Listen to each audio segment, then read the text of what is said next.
Hi, all you Wired for Life people. I got a lot of good feedback from my last video, so I'm going to do another reading today. And this is at the beginning of the book, and it's titled Becoming Wired. And here's the book. It's my book. I'm reading my book. It's kind of like story time for adults. And as you can see, I put a little makeup on today and tried to fix my hair. And so, look a little better for the camera today. Okay, here we go. My mother described the day of my baptism as one of fear and joy. Dad was driving the three of us to church for the first religious ritual of my young life. Mother, holding me, was sitting in the front seat of the car next to Dad. All of a sudden, my head fell backwards and my body went limp. My mother yelled at Dad to stop the car. I lost my place. Sorry. As soon as this episode began, it ended. I was cooing and cuddling against my mother. I imagine their hearts then resumed a normal beat as mine did. It was not the first and would not be the last time that I lost consciousness momentarily and immediately regained it. That day forward began 26 years of doctor appointments to try and determine why I had chronic fainting spells. Among the many conclusions made by various doctors were that I would outgrow the fainting spells, that I was fainting for attention, or because I had bouts of constipation. All three were to prove incorrect. Cod liver oil was prescribed, various vitamins and supplements, and specialists were called and seen, but a legitimate diagnosis was never made until the age of 27. If you had looked through the window of my childhood, you would have seen many times when I was inactive, my nose buried in a book, the last to be picked for sports or neighborhood fun. It was primarily because I had no energy. The constant fainting spells were continuing to weaken my heart. My mother died from breast cancer in 1978. It was a pivotal point in my young life, and I always felt bad that she never knew that I did receive a proper diagnosis after battling much more than a childhood ailment. My dad lived to see my first pacemaker implant in 1991. He died 2 years later. From childhood into teenage years and then into my 20s, the fainting spells continued. But there was no reason why. It was my constant prayer that I would not be near people if I were to have a fainting spell because it was so embarrassing. I couldn't explain why it happened, and it was just easier to wave it off like it was no big thing. The year I turned 26, I began fainting almost every day and sometimes several times a day.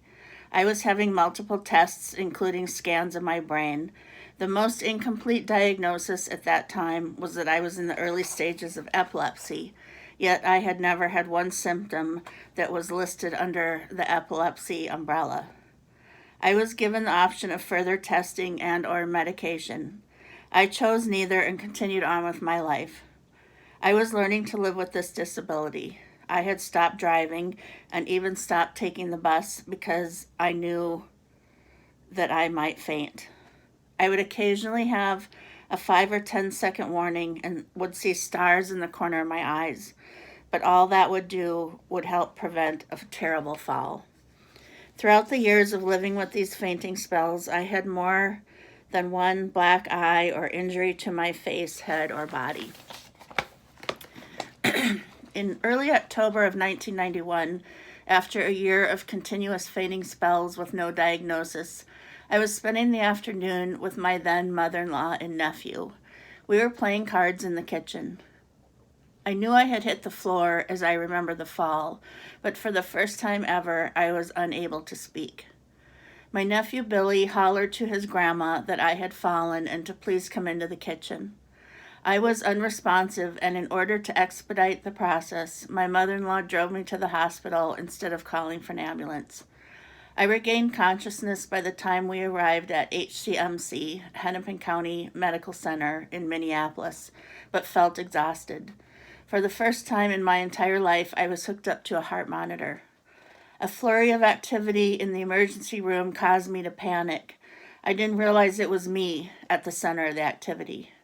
but I was also extremely relieved that it was me. At last, someone was taking me seriously and was maybe going to fix me. Fix me they did, after 2 days of rather intensive tests, including tilt table, stress, and multiple lab work. It was determined that a lifetime of fainting spells were now officially titled as third-degree heart block or complete heart block with syncope, fainting. Basically, my heart was stopping each time I fainted. From that early episode at the age of a few months until my 27th year of life, my heart had been stopping. I was ecstatic at having a diagnosis, but petrified at the notion of having a pacemaker implanted in my chest. It was a bittersweet day that I was told this would stop the fainting spells. Okay, so we've got through 2 chapters in the book. I hope you're enjoying this time. I am kind of enjoying it, and so I think I'm going to do this twice a week, and so we can just keep going through the book. I encourage you to buy it. It helps, support me in my work for Wired for Life, and that's it. I hope you have a nice weekend. I'm trying not to look at the camera. That's so weird. Okay, everyone. Thank you for joining in. Bye.